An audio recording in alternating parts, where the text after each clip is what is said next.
সার্বিক নিরাপত্তা।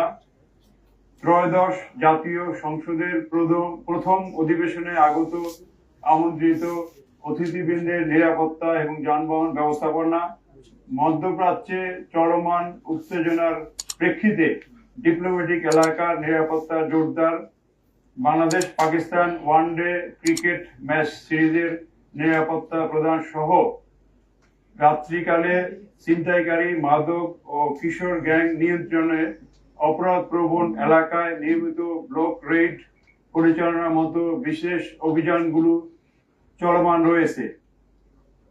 মুসলমানদের সর্ববৃহৎ ধর্মীয় উৎসব পবিত্র ঈদ উল ফিতর উপলক্ষে নগরবাসীর ঈদযাত্রা সুগম করা এবং ফাঁকা রাজধানীর নিরাপত্তার জন্য প্রয়োজনীয় প্রস্তুতি ইতিমধ্যেই শুরু হয়ে গিয়েছে এবং বাকি ফোর্স মোতায়েন করা হবে।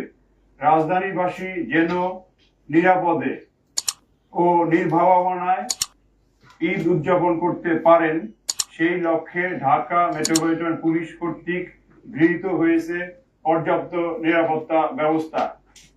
প্রিয় সাংবাদিকবৃন্দ, রমজান মাসে ধর্মপ্রাণ নগরবাসী যেন অফিস শেষে পরিবারের সদস্যগণের সাথে ইফতার করতে পারেন সেই লক্ষ্যে ঢাকা মেট্রোপলিটন পুলিশের ট্রাফিক বিভাগ অক্লান্ত পরিশ্রম করছে।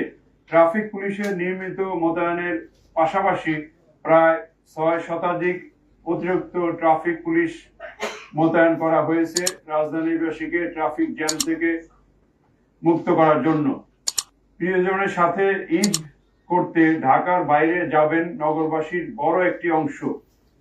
তাদের ঈদ যাত্রা যেন নির্বিঘ্ন ও নিরাপদ হয় সেই লক্ষ্যে ডিএমপি প্রয়োজনীয় প্রস্তুতিমূলক ব্যবস্থা গ্রহণ করছে।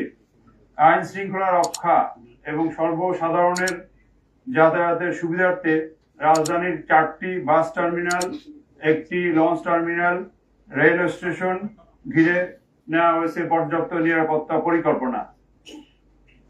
যাত্রী হয়রানি বন্ধ এবং মাত্রাতিরিক্ত বা অতিরিক্ত ভাড়া আদায় রোধে ইউনিফর্ম পুলিশের পাশাপাশি মোতায়েন থাকবে গোয়েন্দা পুলিশ।